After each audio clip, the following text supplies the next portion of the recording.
one of the suggestions I got from friends that listened was, since we're called Property Management Makes Me Drink, we should start with, what's your favorite drink? Or what's a whoa?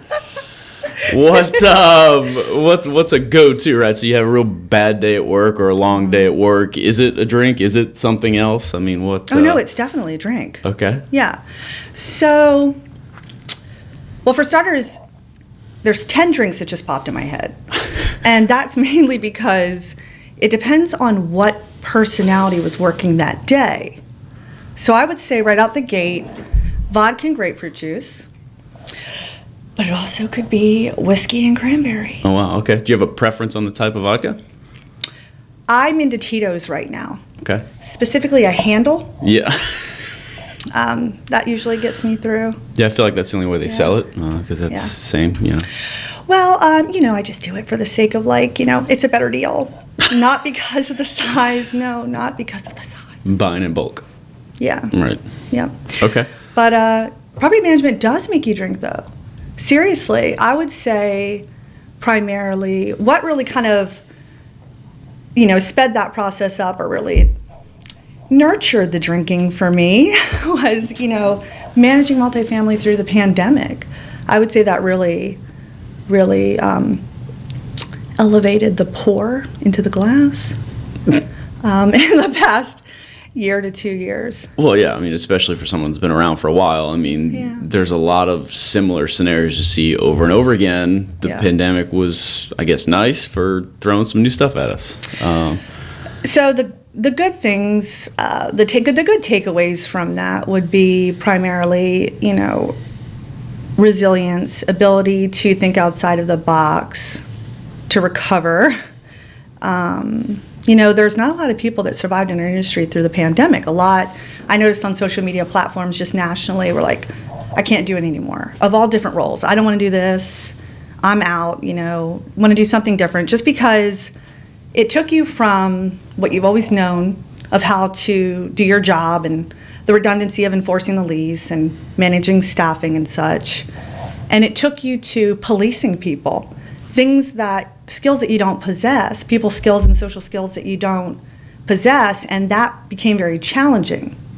So that part of it was definitely difficult, because human behavior in general is difficult to control. When you manage a lease contract, getting everybody to do what they're supposed to be doing all the time, hundreds of people, is challenging already. So add to that now a totally different element of managing them in just simple behaviors, acknowledging the stickers on the ground that says you have to be 6 feet apart. Only so many people can be in the fitness center or other amenities, or no amenities at all. And those individuals, you have a lot of angry people, and they're coming at you for it. Yeah, well, and I guess before we get too far, I want to make sure we introduce you. Because I know you, but, I don't know how many state famous we're going to be here, but I want to make sure people know a little about you and, kind of what you've done in the industry. Okay. Approaching about 23 years of experience, managing assets from vintage to C+ to A++, from garden style, mid-rise to high-rise, from here to Miami and in between. So I've done a little bit. Definitely a little bit. Yeah. And so, I feel like with somebody like you, we talk about just about anything. 'Cause, you've been in the industry long enough. We could have a good conversation about anything. But, when I met with you to ask you to be on the podcast, and, thank you for agreeing. Of course. There's I think it's Big Daddy, where they're throwing a surprise party and Adam Sandler walks in before the birthday person. They're like, we wasted the good surprise on you. Like, I feel like when we sit down, we talk for like an hour that day, and I was like, man, I don't want to get too much into this stuff, because this is all great stuff to talk about here where we're going to record it. Yeah. And I guess that's kind of my fear, is that, we waste the good conversation on the stuff that's not recorded. But when we're talking. Yeah, that's impossible for someone who is verbose like I am. I'm very verbose. I talk a lot. I'm pretty sure if I was recorded while I slept, I'd probably do it then as well. So don't worry about the content. I got you. But I know we talked kind of in depth in a few different areas about kind of the online reputation, the importance of reviews and things like that. And I know we had some good talks about that. You brought up a point that, your current position is a kind of new construction. Yeah. So as far as online reputation, you started with a blank slate. I did, which is good. I think, it obviously is more difficult to come onto a property that has a history of bad reviews and try to recover and build back up from there, because then you're basically, you're exhibiting great customer service in order to, of course, you and ensuring your team is to ensure those positive reviews are going to come in, but then, or rather, those positive experiences are going to be received by your customers, your residents, but then from there, motivating those individuals to, go onto the platform and go on the internet and speak of their experience positively. That's the part you need kind of a great volume of to make up for the history of bad reviews. So that's a little bit more challenging that I've experienced, of course, but with a blank slate and the great team in place that you all have, manager and throughout the entire team, you all have that same goal of making sure that great customer service is exhibited all day, every day, and encouraging your customers to go and speak of their experience online. You kind of, streamline it in a good way to move forward in that direction. And the current property, I'm really proud of, mainly for that reason, because we're about 2.5 years in, and we are at a 93 Aura score ranking, which is basically a J. Turner research platform for multifamily that measures your online reputation score nationally and kind of where you stand. So when you're 90 to 100%, you're considered, best in class nationally with your online reputation. So to be a 93, 2.5 years, and experienced your property management issues and through the pandemic and upsetting people, I'm very proud of that.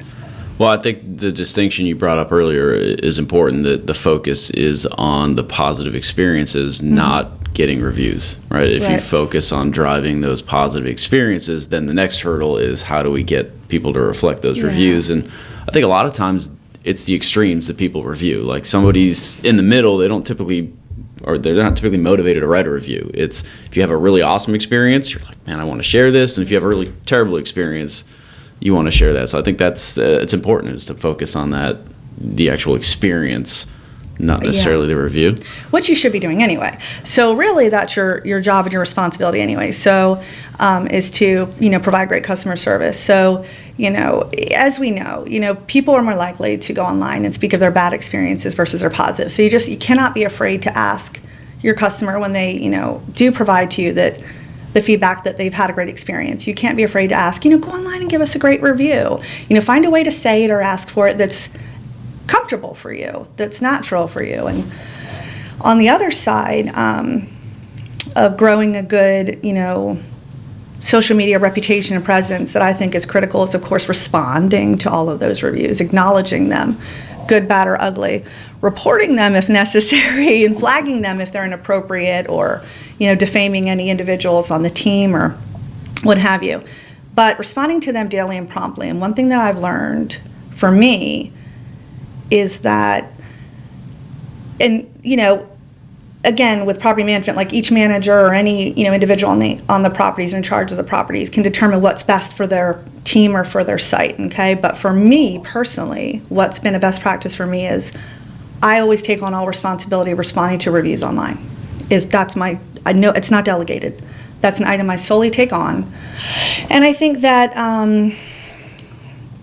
that's important as I am the least emotionally connected. So my responses can be more, guaranteed to be, appropriate, professional, templated in a way that, represents the property and the company professionally with how I acknowledge it. I don't believe in the same redundant response over and over. Thank you for your review, or please contact the office, etc. I do like to incorporate some kind of personal touch to it. So if, Susan Smith puts a really great review about the team, I like to not just say, thank you for your great review, 5-star. I like to say, we love that you have decided to choose River House as your home and can't wait to see you soon. Something that adds a little bit of extra personalization to it, but then do that for each individual differently. So each review has a different kind of vibe and feels more personal to the receiver. And then the audience that's watching or reading the reviews, your future renters, can appreciate, that's their only kind of perception of what they could expect as a team if they were, or a management team if they were to go live there. So it gives personality. Yeah, I mean, I think when someone's reading reviews, it's helpful when you see responses, especially to the negative reviews, but it probably loses something if it's a cookie cutter cut and paste response every time. So I think so. I that's just been my perception when I look at reviews, not just in this industry, but just other businesses. I don't like that kind of regimented, response, the redundant response, or no responses at all, because that's your one and only voice on from a positive review perspective. Again, that's where you can highlight your personality as a management team and your appreciation for the individual that's posting a positive review. But on the negative side, that's your only voice to kind of professionally defend yourself and show that you're there to address the issue and to correct it and that you care. So I really assume that responsibility just on myself. Yeah, no, I think it's important. And I mean, of course, if you're, reading reviews and everything's a negative review, it doesn't really matter what the response is. But, when there are the occasional negative reviews with the appropriate response, I think they carry a lot less weight and they probably don't hurt you when a prospect or a resident is reading those reviews. Yeah, I mean, the reviews are inevitable, but, you got to watch out for trends too, If there's some trends and you're looking as a manager and you wonder, what's happening while I'm not here? What is this? And, it's caused me in the past to investigate for that reason. So, social media is probably, reputation online, which is inclusive of social media in some cases, is to me like one of the top most important things. Yeah, and I mean, like you said, driving that experience in the office drives those reviews. Do you think that there's ways through the social media itself, through the Facebook page or whatever it is, to drive those reviews, or is they two separate worlds? Well, on Facebook, of course, you can review and you can give your star rating on that platform. Instagram, you can't as much, but what I've learned is, again, it depends on the property. So, for example, the current property, there is not a whole lot of activity from viewers on our Facebook page, but there is on the Instagram. So we definitely, flood a lot more content on Instagram. We do on, of course, Facebook as well, but there is a lot more emphasis on kind of taking advantage of that audience and that acknowledge that attention on Instagram more than anything. Do you find that the followers, the activity on there, is it a lot of residents like, hey, I live here, so I should find this page and follow it? Do you think that somehow people stumble into that when they're looking and it helps them choose that property as a place to live? I would say because of the area that it depends on the property. Sure. So the property that I am on currently in the San Marco area is basically inclusive of, so you have San Marco, which is a lot of local businesses, and then you have across the bridge at Riverside, which are a lot of like local businesses as well. So local supports local. So when I came to San Marco, after having not worked in the San Marco area before, I learned quite quickly that you all kind of want to help one another a lot more, and there's more receptiveness and more interest in that than you would receive if you worked in the town center area wanting to market at like Cheesecake Factory or try to get through the gates of Blue Cross Blue Shield or anything like that. There's a lot more opportunity to market in the local area. So with that being said, I do find that a great large amount of our followers are local businesses, Downtown Vision, 904 Jacks, those kinds of affiliations that maybe don't particularly live at Broadstone River House but want to support. And I'm okay if individuals at those businesses don't necessarily live at River House, but they follow the page and then tell. That's the thing, is word of mouth and just telling others about the property and getting them and sparking their interest and getting them to come by. Really, it's more of what that can branch off to and the opportunities. Yeah, and so, I mean, I guess for this podcast in general, one of the things that I understand, and I mean, I think should go without saying, is that, you know, a lot of things we discuss are, you know, they may not be a cookie cutter solution or scenario that's going to work for everybody, but the thought or the idea is to kind of think about, you know, the pieces that worked and why. And so I'd say, you know, the takeaway from that is, you know, where your current community is, you know, people that tend to live and work and hang out in that area tend to continue to live and work and hang out in that area. So, you know, they might move from one community to the next, but they kind of stay within that area. So it's smart to, you know, tie in your advertising and social media with all that around there. Absolutely.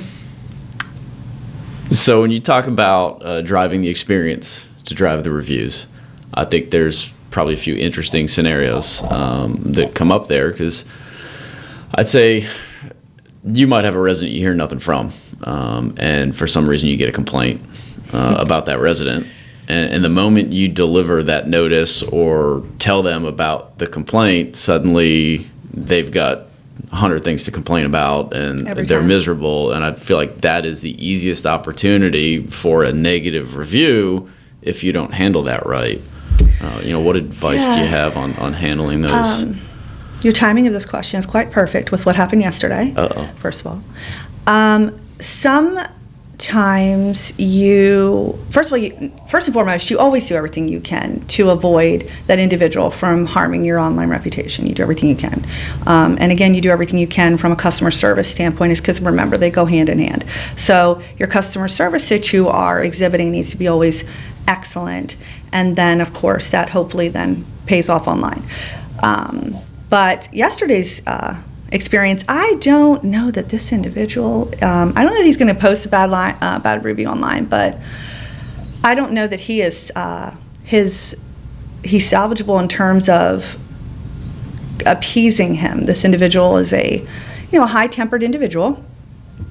He got quite upset because of his upstairs neighbors. Apartment living, you're either, used to it, or you're not and you adapt, or you just simply never adapt. And then you should be in a house. And there's nothing wrong with that. It's not for everyone. But, this particular individual, he has grown frustrated with his neighbor above that's really, has a sound bar, and likes to watch TV or play music. I don't think that we determined which, but there's bass of some sort that reverberates.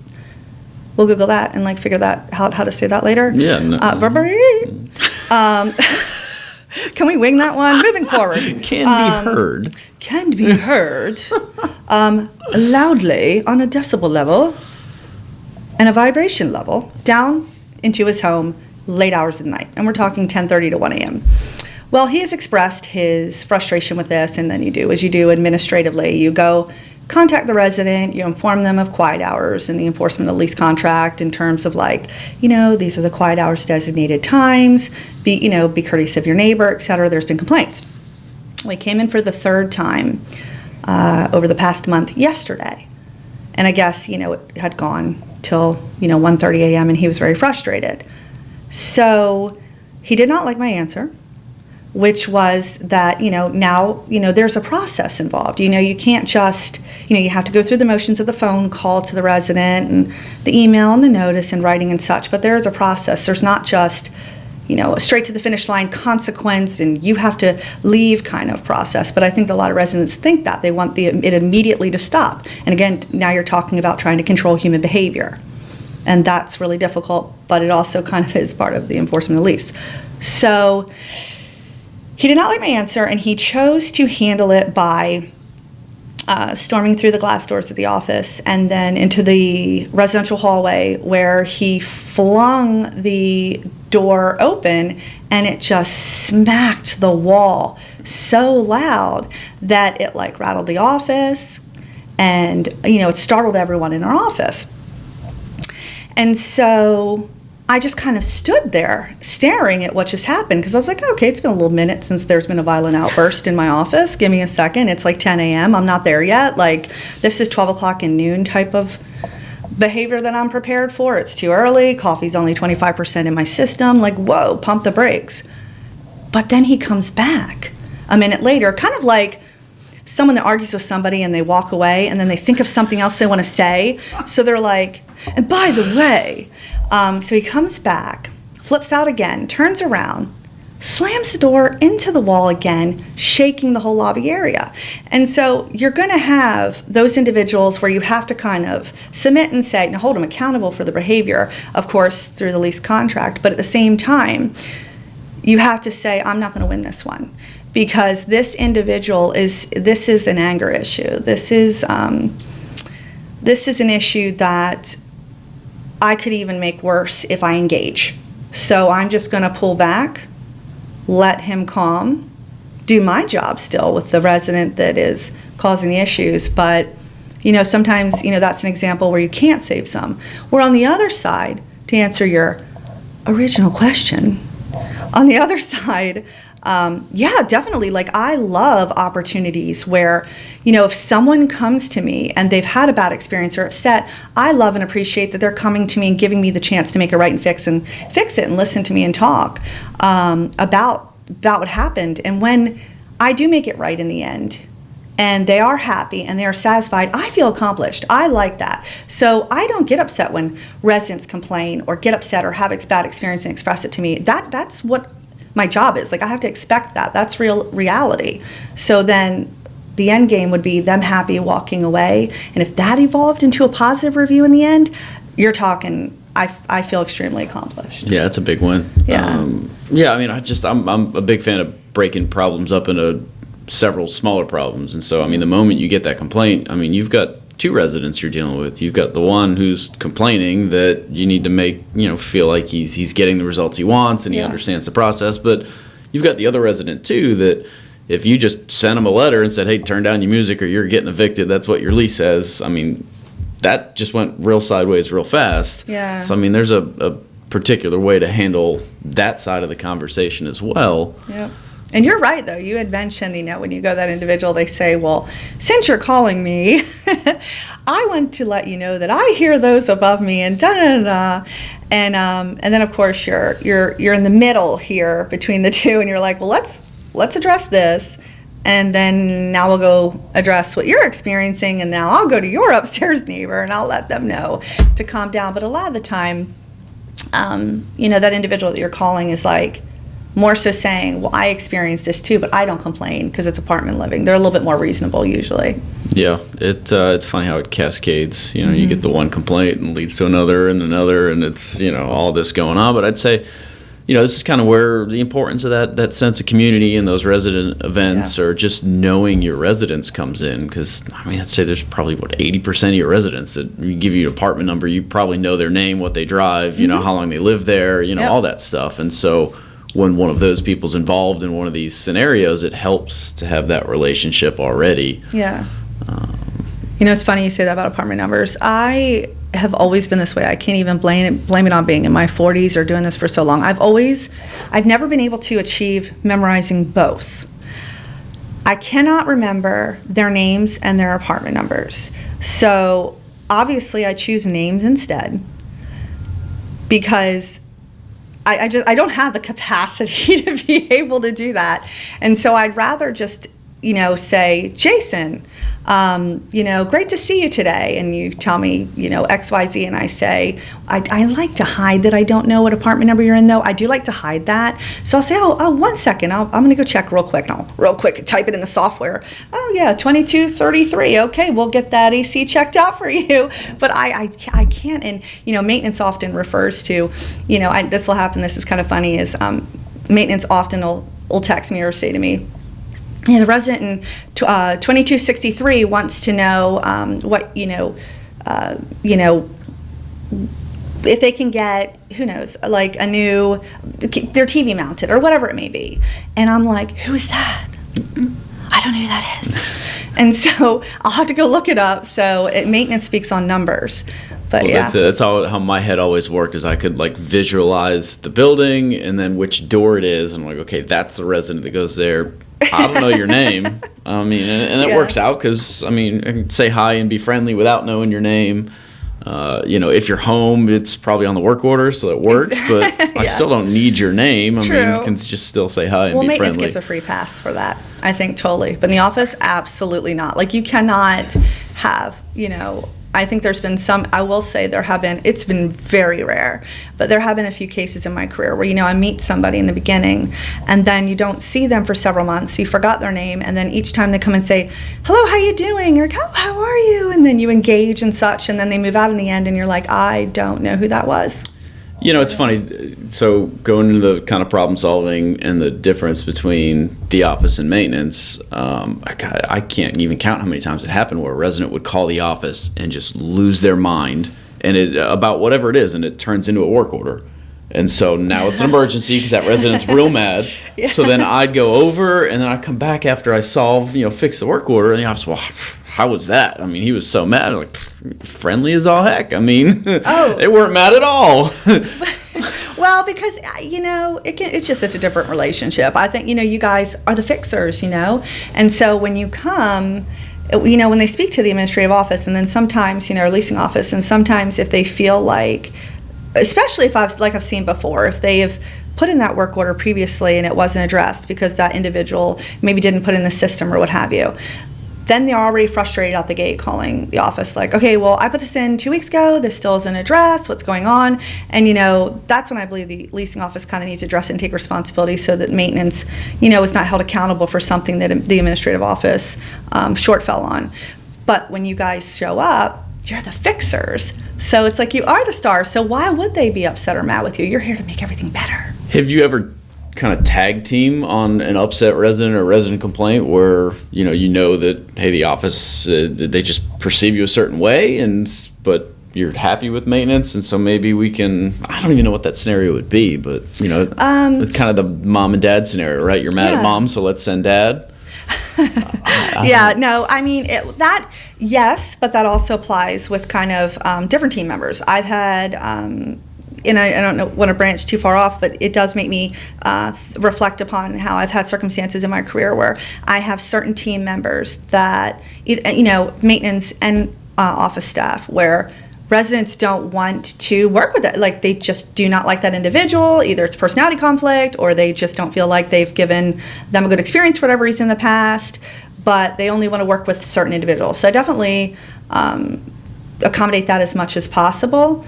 But yeah, if I were to have a maintenance supervisor who is well loved by this particular resident, and I know that they're very upset, I would likely send that particular maintenance supervisor that she or he has had a great experience with, because I think that it would make the experience better. It would calm whatever conflict is happening, because they already favor that individual. So yes, and that, for that purpose, that's something that I would do. You have to manage, different personalities. It's how I've acquired 5 over the years. Personally. Yeah. Yeah, and I guess for the people that don't know you, I mean, you're kind of not even really joking, right? I mean. I definitely want to make it clear that I'm under no circumstance, making fun of anybody, that would be medically, diagnosed with such. I would not be surprised if I were medically diagnosed as such, just because, look, after doing this as long as I have, if you truly do, when you manage your teams, you don't manage residents as much, but you do tailor kind of how you respond or speak to them based on their personality. But your employees are who you really have to, if you want to manage a good team, and I do think that's one of my strengths over the years. I feel like at this point I can look back and say it's one of my strengths.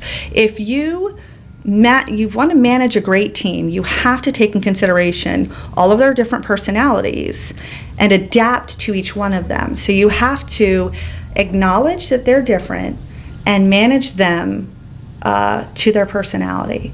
So how could I not acquire several over the years that are kind of permanently there, because they're always managing to different personalities? So this one's going to talk to you, and this one's going to talk to you, and it's just, I love it though.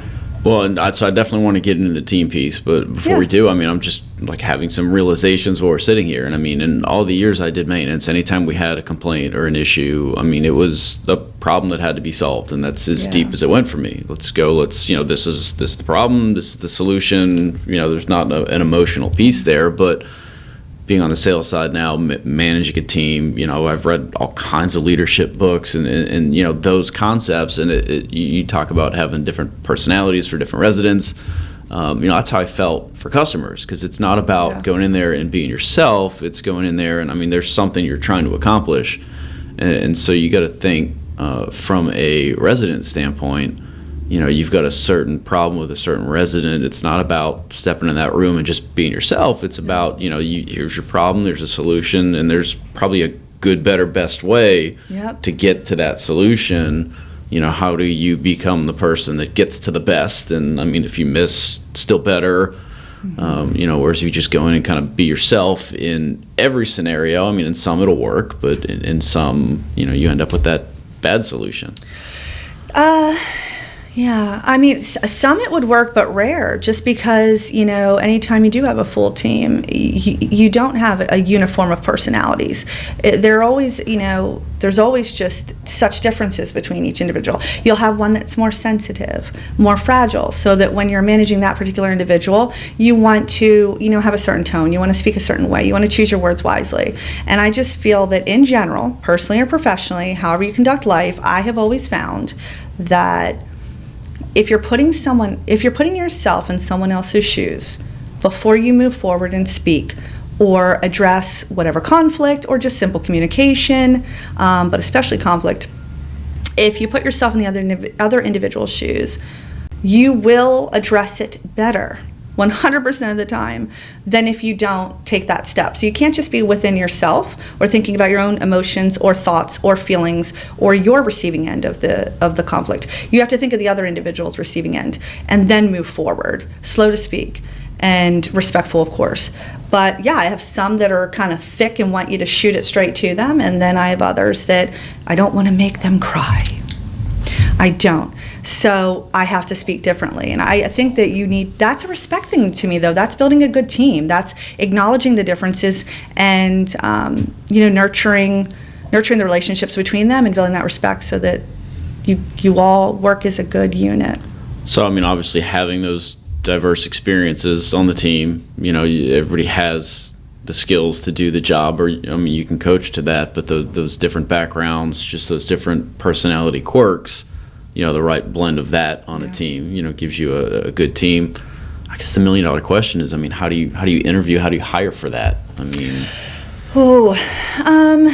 okay. So what I typically do, and this is for every single position. This is not just for a certain position. And I've interviewed like a lot of individuals over the years, because they're not just for my own properties I've been on, but I've conducted multiple interviews for other managers or regionals of managers for other positions, and I kind of stay consistent with the same. So, obviously when I'm conducting a second interview for a regional of a manager or another manager of another role, then on the second interview it's just one. But when I'm hiring my own team, I typically do 2 interviews. Which is not super common. Usually I think managers just conduct 1 interview and move forward to the other candidates and see who they want to select. And maybe I'm wrong. Maybe there's other people that do conduct 2 interviews, especially if they're hesitant and they want to make sure they're making the right hire. But I when you get an individual on your team, I take it so seriously that, like, I don't mind if I'm filling positions and working every day for 2 months, because I won't settle on who I put in that seat. So I take it really seriously. So with the 2 interview process, the first interview is like an hour and a half. And then the second interview is shorter, but more to see if I can bring them out of their shell. And what I always do is, depending on whether it's maintenance or an admin team member, I always have, so for example, if I'm hiring an individual in the office team, I'll have my assistant manager tour them around the amenities, show them the property, and that individual is more likely to kind of relax a little bit more outside the office, become a little bit more natural and not as frozen as we all kind of tend to on interviews, and more of the personality is shown. And then, of course, I can then ensure that the assistant manager feels as though they're comfortable with the individual, because it is important that everybody get along. I don't like drama. I don't want chaos. Open communication, work through conflict, move forward. We don't have time, because that's the other thing when you have different personalities in the office, is that and outside the office is, sometimes they go like this. So you do want to make sure that your new hire isn't only experienced and well versed to be able to do the job, but is this individual going to fit in and get along with everyone else on the team, and are they going to be happy? So I typically conduct 2 interviews, and on that second interview, they branch off with a co-associate, potential associate, and then I receive the feedback from that co-associate afterwards, and typically kind of take it forward from there. And of course, there's the evaluation of the history of employment, but that's how I conduct interviews, and it's worked for me. Well, and I think that's a good takeaway, because as the person conducting the interview, you have to understand that the person sitting across from you this is the best you're ever going to see them. I mean, they prepared for this interview, so they're nervous, but they're trying to do well. They're trying to give you the right answers. They're trying to look good. So, you got to factor all that in, that this is kind of the best it's going to be. Mm-hmm. But then to put them in that other scenario with someone else, or when we do sales reps, we do ride-alongs. Let them ride with somebody for a day or half a day or something like that, and same thing. They tend to relax. Exactly. You get a better picture of what that person's really going to look like.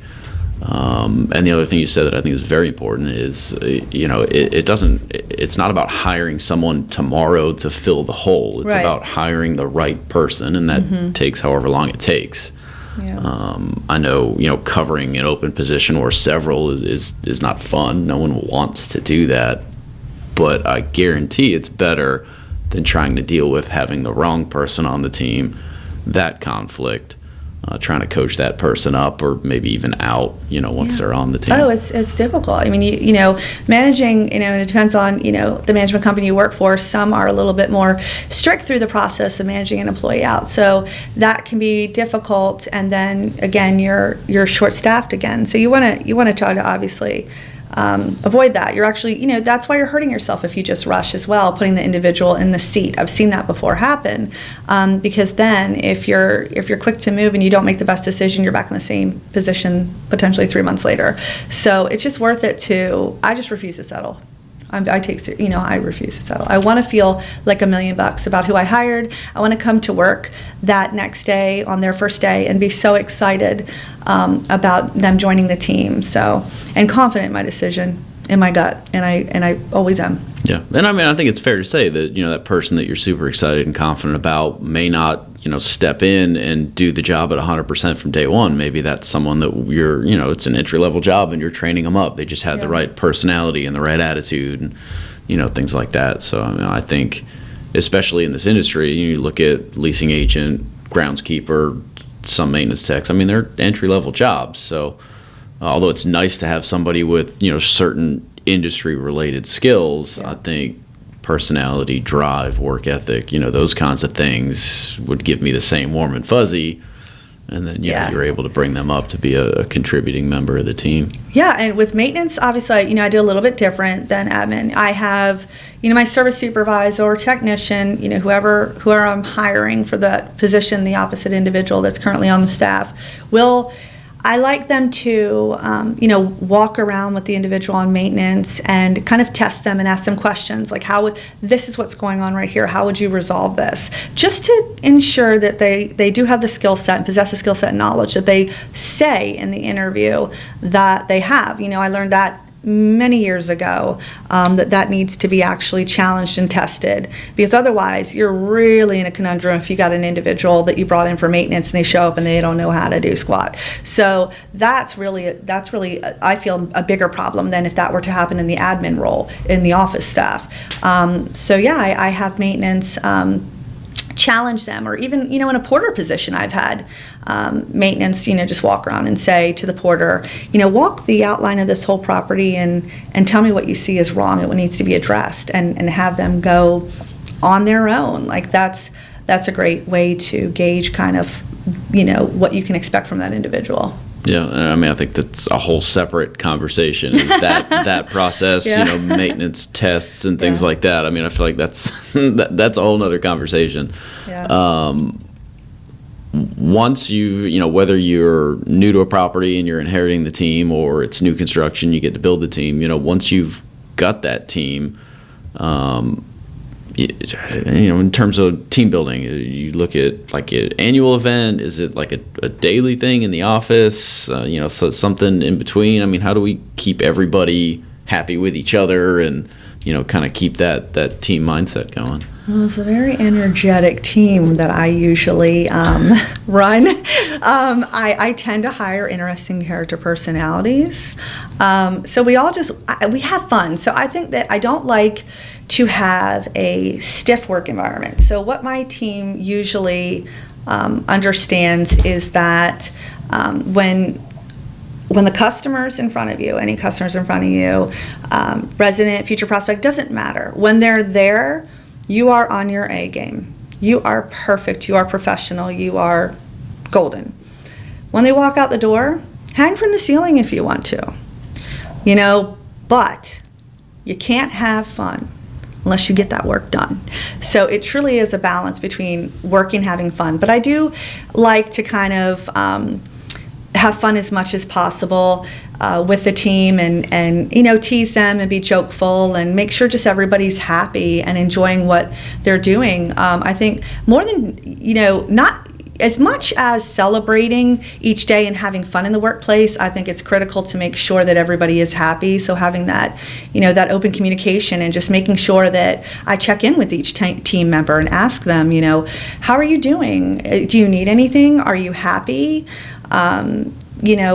Do you have maintenance? Do you have all the tools that you need to get your job done? Is there anything that I can get you that will make your job easier? Are you feeling, like everything's going well for you? Are you feeling like you have a great energy level? Do you need a day off soon? Just making sure that you communicate and ask your team members regularly if they're doing well and if they need anything. That's I feel like what they really appreciate. Well, I think that's the big distinction between leadership and management. Like, I can teach you to be a manager. I can't teach you to be a leader, because in that leadership piece, I can't teach you to care about your people. Yeah. You have to genuinely care. You can ask all the same questions and get similar results, but to just truly care about your people and their well-being and their career and home life, that work-life balance. Yeah. That maybe something happened at home this morning and they're a little off at work today. So instead of jumping down their throat about what happened at work, let's have a therapy session. Let's help a little bit with what happened at home, and then what can I do to help this thing that happened at work? I do think that's necessary. I think that sometimes, not even in property management, probably in all types of business, you expect everybody to come in and just be perfect at all times. But, life happens. So if I have an employee that I notice, if I have maybe a sales associate or assistant manager, or whomever, and I notice that they're not their normal selves that day, and they're not, really, seeming there, I do like to bring them in and say, hey, what's going on? Is everything okay? Would you like to talk? And I've always kind of called a momager for that reason, because I do care and they know it's genuine. So I do like to try to, I don't like to, I flat out do, because I'm observant and it's crazy. But I will say, come on in, let's talk about what's going on. Respect right away if they don't want to talk about it. That I do. I don't force them or make them feel like they have to. But my girls often definitely are forthcoming with opening up. And then what happens is you talk about it, they feel better, and guess what? They spend the absolute rest of the workday back to normal, back on the A game, back happy and refreshed and ready. Whereas if you didn't have that conversation, that might not have been the case. And I don't want that reflecting also with the customers and them seeing that. It's just not what's best. So I genuinely care and I want to help them fix the problem, but I also have to still, take into consideration the property's best interest and the customer's perspective. Well, sure. I mean, it's you genuinely care, right? But we're still at work, so Yeah. The solution isn't to go sit in bed and eat a gallon of ice cream. I mean, it's we've got something we have to work through, because we still have some work to do, and if Yeah. whatever it is so bad that you need to go home, then by all means, that's why we have sick time and PTO and things like that. But I think there are a lot of people in the industry. I guess they're not a lot, right? It's not more than half, but there are some people in the industry that were just a leasing agent for a long time, and then they became an assistant manager because they were a leasing agent for a long time, and then they were an assistant manager for a long time, so they became a property manager. And then you end up with these property managers in place that, they're managers, they're not leaders. They don't have that, they don't care about their people and the development and, that concept of kind of being a different version of yourself with each person, because one person needs a hug and the other person, don't touch me. I just need the facts. Tell me what you need me to do. Yeah. Understanding that about your team and treating it that way instead of just showing up and here's, we've got to sign leases, we've got to sell apartment or lease apartments, we've got to do these work orders. Everybody do what you got to do. I mean, that's managing versus leading. You're right. You're absolutely right. I mean, you never lose sight of your responsibility as a manager on the asset to keep everything running to its full potential and to kind of grab all the issues along the way and address them appropriately. But if you genuinely build relationships with the team with your heart and they're receptive, your team will do well because they want to and they like where they work and they don't want to let you down because they know you genuinely care about them. So it makes for a better team. Over and over again, I've had that experience and I've had those results. Well, it's funny how it all builds back. So, that team that is happy and doing well is less likely to go crazy on a resident who is then less likely to write that poor review. Yeah. It's funny how it comes happy. Full circle. Well, because it's a happy, they're happy and that's important.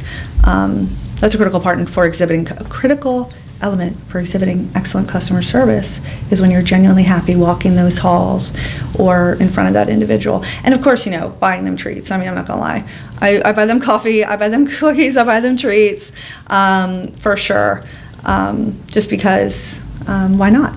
Well, again, it's I care. Here's so I've read too many books at this point, and not that this is a too many book, but early on in the journey, there's the one about the 4 different love languages. Yes. And so same idea, not necessarily, love, but, some people, it doesn't matter what you say, it's what you do, it's the gifts. And so, I brought everybody some donuts today. I mean, it's, $5 for a dozen donuts, but, that one person or those few people on the team, I mean, that's their language. They love that. That's, I think food is almost everybody's language. I understand gifts is one of the specific categories of love language, but food should be. Food as a gift, yeah. But at the same time, maybe food doesn't have to be because it's an automatic guarantee. So I don't think that it's even necessary to be gauged on a test of love languages because it's going to be at the top probably 100% of the time. So we talked about managing reviews and resident complaints and stuff like that. Is there a pretty ridiculous off-the-wall resident complaint you've dealt with in your years? Anything that I know, kind of putting you on the spot here. I didn't give you anything to prep for that. No, I like being put on the spot. Because I'm scared to put you on the spot. I'm scared too. I am a little scared.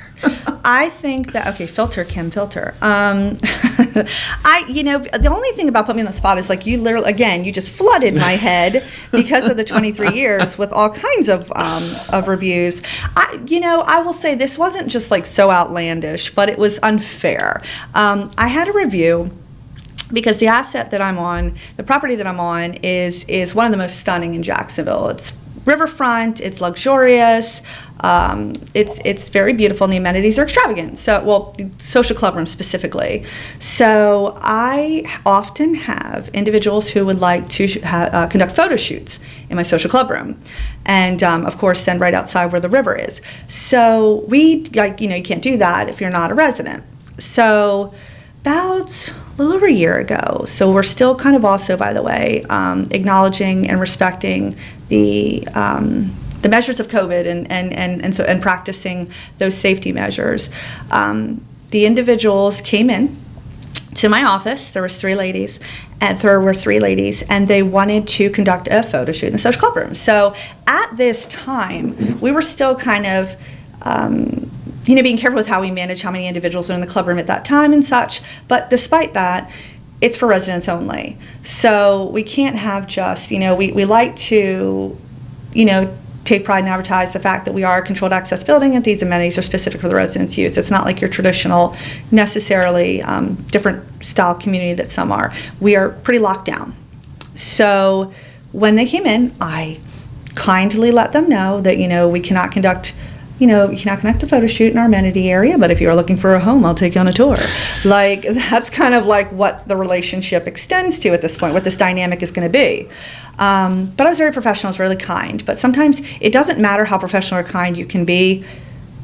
If you're not giving someone what they want, they're game over. So they walked out. Within 1 minute, I received a notification that a Google review was placed. They gave 1 star and said, "Do not rent this horrible place. Management is awful. They're very unprofessional." And despite in the last year flagging it, 30 times, as a result of what I considered not relevant to the property. It just was not an appropriate review, and it was not successfully taken down, which was a bummer. I then, of course, responded to it. That was something that, when you talk about responding to reviews, and then again, emotionally being disconnected, I wrote that and revised it probably 6 times before I finally hit post, because I wanted to make sure that was our first bad review, and I think it's only one of 3 that we have on Google, but definitely the worst is 1 star. But I kind of tailored my response around to acknowledging that their review was related to a photography shoot, and we apologize that we couldn't accommodate you that day, because I want the viewer, or rather the reader, to say, okay, that management's not terrible or unprofessional. This is kind of why this individual said that. I do still want to visit this place and go touring and check it out. But yeah, as far as other bad reviews or funky reviews, yeah, I definitely had someone. I had somebody I was evicting in 2009, and she proceeded to place a bad review, name me specifically in the review, and state that I had Homeland Security watching her, and that I had trapped her in the bathroom of the clubhouse, where I deliberately locked her in, and she slept all night. This was obviously not true. First of all, that actual bathroom was a matter of stalls and didn't even contain a lock on the door. But yeah, that was probably one of the, and it was lengthy. It was quite lengthy. I'm surprised there were that many characters that could have been written in that particular review. But yeah, that was probably one of the craziest it's that funny I've ever the gotten. number of accusations we get for working with like high up federal law enforcement. Like, you're working with the FBI or the Marshals or Homeland, or some of those are pretty insane. Okay, so we only have a few minutes left, and I feel like we might have to come back and talk more on this at another time. But one of the other things that's happening a lot right now that I know you went through a few years ago, a lot of properties are selling. As a result of coming out of COVID, in a lot, not all markets, but a lot of markets, property values have gone up, occupancies are through the roof, people have raised rents, so properties are super valuable, and they're selling. And I know a lot of times the approach is to try to keep the staff in the dark, so that they don't get nervous. There's not a lot of communication about who's buying, when they're selling, who gets to stay, those sorts of things, which tends to make the fears grow. I don't think there's a right way to handle that, but if you're someone who's on site right now and you're finding out that you have to show somebody your property today because it's on the market, what advice do you have for those people? Well, I've gone through 6 sales, and I've navigated them all the same way. So this is falling into the area where what I feel is best for me is one thing, and another manager might feel what's best for them and works for them is great too. There's not like my way or the highway. Like everybody, it's different. For me specifically, I respect so when the first individual that comes to you and lets you know that we're going to go to market is going to be either your VP or your regional, telling your manager we're going to go to market. And as you stated, often it is something that is, delivered as let's wait to tell the team, let's get to this point and then we'll let the team know. That's just business, because the reality is when you place a property on the market and you place it for sale, idealistically for the seller and for the buyer is that you want that whole team to carry, especially the seller. You want to keep that team rolling all the way to sale. Keep the numbers where they need to be. Keep everything looking as polished as it should be, all through to sale. You don't want anything to make the sale not go through. And of course, the buyers, if you have a team that you may be inheriting that is qualified, you want to bring that team on, especially through that transition process. When you acquire that asset, you need those individuals to transition in. So oftentimes, the hush-hush part comes with, or rather the timeliness of when you inform the team comes with, as you stated, the concern of the team becoming vulnerable and afraid of not having a job. I mean, the reality is we all want job security. We all want to feel safe. We all want to feel protected, but real estate is always for sale. And so when you do what we do for a living, you have to accept that at some point you're going to reach a crossroad where you say, okay, I may not be working here anymore suddenly, where I may have thought I was going to be for 2 years and I'm going to not be in 6 months, or might be. Here's my advice. Through my experience, and this is also because when I work for a company, I'm like all in. I'm loyal, and I'm there for a good amount of time. So typically, I feel a personal responsibility to see that all the way through the end. And I have. Every single sale, I've stayed through to the end. And in some cases, you may not be retained because that management company wants to bring on their own team members, or it's not a third party it's not a buyer that acquires a third party to manage. They manage their own assets. So you then either offer the job or you leave.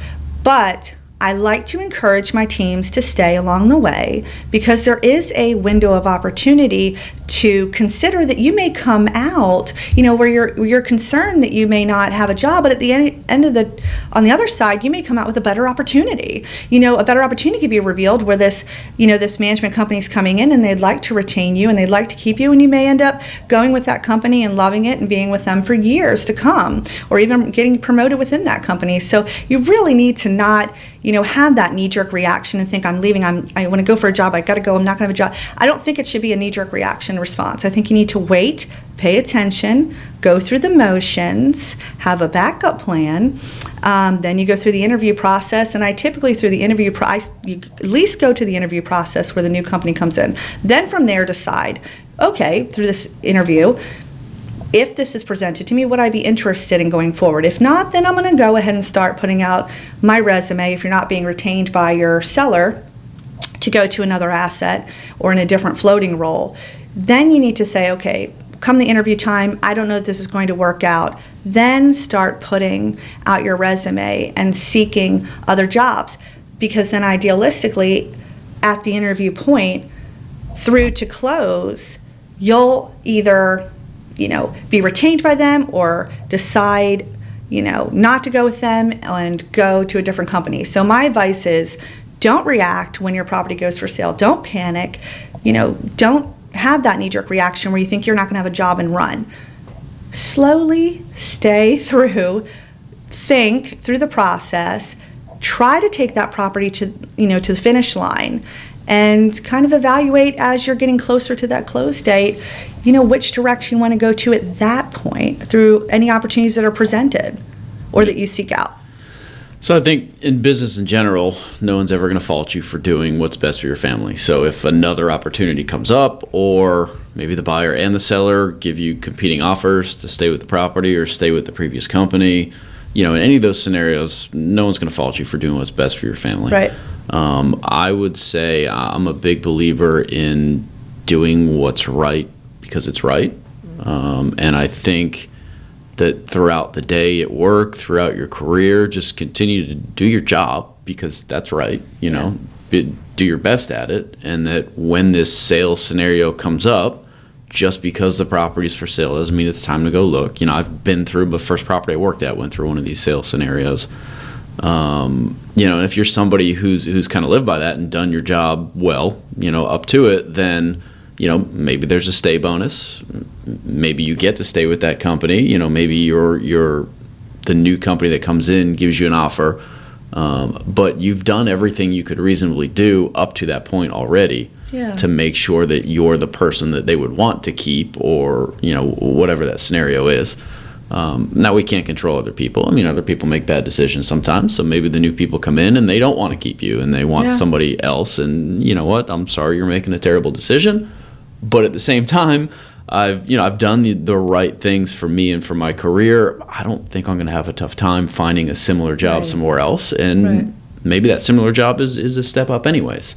Absolutely. And so that's why, there's different variables involved, and you do want to kind of evaluate the process. And again, when you go to market with your asset for sale all the way up to close, there is a large window of opportunity to take and think throughout that process about what you want to do, and to see the offer on the other side and see if that's a great opportunity that could result for you in the end versus your original fear that you would have no opportunity. And, oftentimes the individuals that are not retained are individuals that likely were going to be managed out eventually anyway, if there weren't a sale. So typically I feel like, those that are doing a good job and are performing well, it works out for them somehow, either being by retained at a different property with the current management company floating, or the new company wants to grab them up. It really comes down to do your job well every day. It will get noticed, and it typically works out for you. Yeah, the sales happen, but if you're that person that's done your job and you're doing well, then you'll continue to do well there after the sale, or somewhere else doing the same thing, and maybe even better. More often than not, if you're doing a great job, and your seller doesn't have a place for you, the buyer will likely want you.